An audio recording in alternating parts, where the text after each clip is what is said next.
Lei 1521, de 26 de dezembro de 1951, crimes contra a economia popular. Artigo 1º. Serão punidos na forma desta lei os crimes e as contravenções contra a economia popular. Esta lei regulará o seu julgamento. Artigo 2º. São crimes desta natureza, inciso 1, recusar individualmente em estabelecimento comercial a prestação de serviços essenciais à subsistência, sonegar mercadoria ou recusar vendê-la a quem esteja em condições de comprar a pronto pagamento. Inciso 2. Favorecer ou preferir comprador ou freguês em detrimento de outro, ressalvados os sistemas de entrega ao consumo por intermédio de distribuidores ou revendedores. Inciso 3. Expor à venda ou vender mercadoria ou produto alimentício cujo fabrico haja desatendido a determinações oficiais quanto ao peso e composição. Inciso 4. Negar ou deixar o fornecedor de serviços essenciais de entregar ao freguês a nota relativa à prestação de serviço, desde que a importância exceda de 15 cruzeiros e com a indicação do preço, do nome e o endereço do estabelecimento, do nome da firma ou responsável, da data e local da transação e do nome e residência do freguês. Inciso 5. Misturar gêneros e mercadorias de espécies diferentes, expô-los à venda ou vendê-los como puros, misturar gêneros e mercadorias de qualidades desiguais para expô-los à venda ou vendê-los por preço marcado para os de mais alto custo.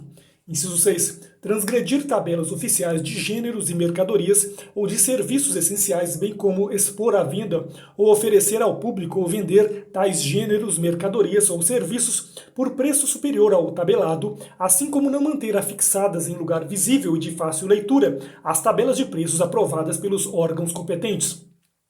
Inciso 7. Negar ou deixar o vendedor de fornecer nota ou caderno de venda de gêneros de primeira necessidade, seja à vista ou a prazo e cuja importância exceda de 10 cruzeiros, ou de especificar na nota ou caderno que serão isentos de selo o preço da mercadoria vendida, o nome e o endereço do estabelecimento, a firma ou responsável, a data e local da transcrição e o nome e residência do freguês. Inciso 8. Celebrar ajuste para impor determinado preço de revenda ou exigir do comprador que não compre de outro vendedor. Inciso 9. Obter ou tentar obter ganhos ilícitos em detrimento do povo ou de número indeterminado de pessoas, mediante especulações ou processos fraudulentos, bola de neve, cadeias, pichardismo e quaisquer outros equivalentes. Inciso 10. Violar contrato de venda e prestações fraudando sorteios ou deixando de entregar a coisa vendida sem devolução das prestações pagas ou descontar destas nas vendas com reserva de domínio, quando o contrato for rescindido por culpa do comprador quantia maior do que a correspondente à depreciação do objeto. Inciso 11. Fraudar pesos ou medidas padronizados em lei ou regulamentos, possuí-los ou detê-los para efeitos de comércio, sabendo estarem fraudados.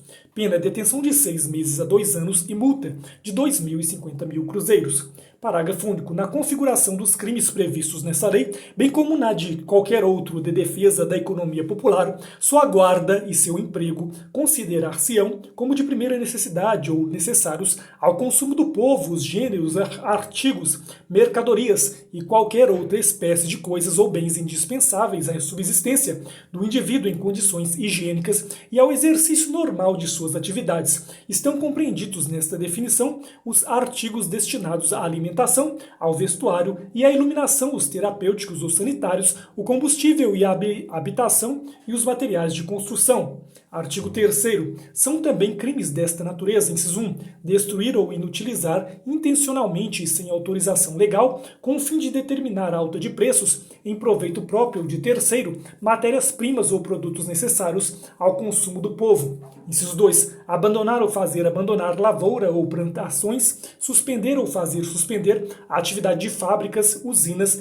e quaisquer estabelecimentos de produção ou meio de transporte, mediante indenização paga pela desistência de competição. Inciso 3. Promover ou participar de consórcio, convênio, ajuste, aliança ou fusão de capitais com o fim de impedir ou dificultar, para o efeito do aumento arbitrário de lucros, a concorrência em matéria de produção, transportes ou comércio. Inciso 4. Reter ou assambarcar matérias-primas, meios de produção ou produtos necessários ao consumo do povo com o fim de dominar o mercado em qualquer ponto do país e provocar a alta dos preços.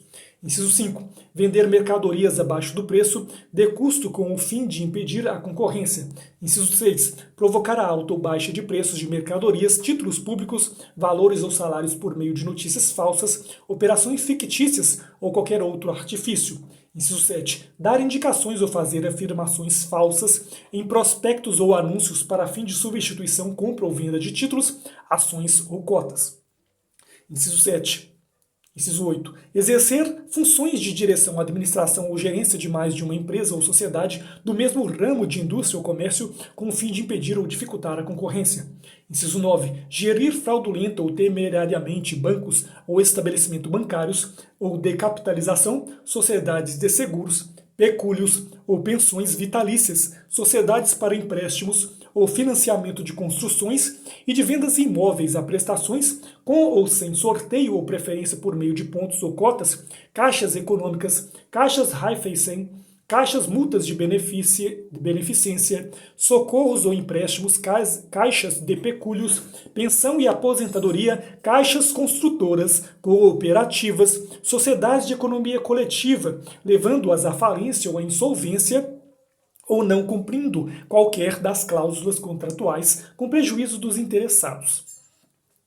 Inciso 10. Fraudar de qualquer modo escriturações, lançamentos, registros, relatórios, pareceres e outras informações devidas a sócios de sociedades civis ou comerciais em que o capital seja fracionado em ações ou cotas de valor nominativo igual ou inferior a 1.000 cruzeiros com o fim de sonegar lucros, dividendos, percentagens, rateios ou bonificações ou de desfalcar ou de desviar fundos de reserva ou reservas técnicas. Pena detenção de 2 anos a 10 anos e multa de 20.000 a 100.000 cruzeiros. Artigo 4º. Constitui crime da mesma natureza a usura pecuniária ou real, assim se considerado. A linha A. Cobrar juros, comissões ou descontos percentuais sobre dívidas em dinheiro superiores à taxa permitida por lei, cobrar ágio superior à taxa oficial de câmbio sobre quantia permutada por moeda estrangeira ou ainda emprestar sob penhor que seja privativo de instituição oficial de crédito. A linha B. Obter ou estipular em qualquer contrato, abusando da premente necessidade, inexperiência ou leviandade de outra parte, lucro patrimonial que exceda o quinto do valor corrente ou justo da prestação feita ou prometida. Pena detenção de 6 meses a 2 anos e multa de 5.000 a 20.000 cruzeiros. Parágrafo 1º. Nas mesmas penas incorrerão os procuradores, mandatários ou mediadores que intervierem na operação usuária, bem como os cessionários de crédito usurário que, cientes da sua natureza ilícita, o fizerem valer em sucessiva transmissão ou execução judicial. Parágrafo 2º. São circunstâncias agravantes o crime de usura, inciso 1, ser cometido em época de grave crise econômica, inciso 2, ocasionar grave dano individual, inciso 3, dissimular-se a natureza usurária do contrato, inciso 4, quando cometido, a linha A, por militar, funcionário público, ministro de culto religioso, por pessoa cuja condição econômico-social seja manifestamente superior à da vítima. A linha B, em detrimento de operário ou de agricultor, de menor de 18 anos ou de deficiente mental interditado ou não. Artigo 5º. Nos crimes definidos nesta lei, haverá suspensão da pena e livramento condicional em todos os casos permitidos pela legislação comum, será a fiança concedida nos termos da legislação em vigor, devendo ser arbitrada dentro dos limites de 5.000 cruzeiros a 50.000 cruzeiros, nas hipóteses do artigo 2º, e dentro dos limites de 10.000 cruzeiros a 100.000 cruzeiros, nos demais casos reduzida a metade dentro desses limites, quando o infrator for empregado do estabelecimento comercial ou industrial, ou não ocupe de cargo ou posto de direção dos negócios. Artigo 6º. Verificado qualquer crime contra a economia popular ou contra a saúde pública, e atendendo à gravidade do fato, sua repercussão e efeitos do juiz, na sentença declarará a interdição de direito determinada no artigo 69, inciso 4, do Código Penal, de 6 meses a 1 ano, assim como mediante representação da autoridade policial, poderá decretar, dentro de 48 horas, a suspensão provisória pelo prazo de 15 dias do exercício da profissão ou atividade do infrator. Artigo 7º.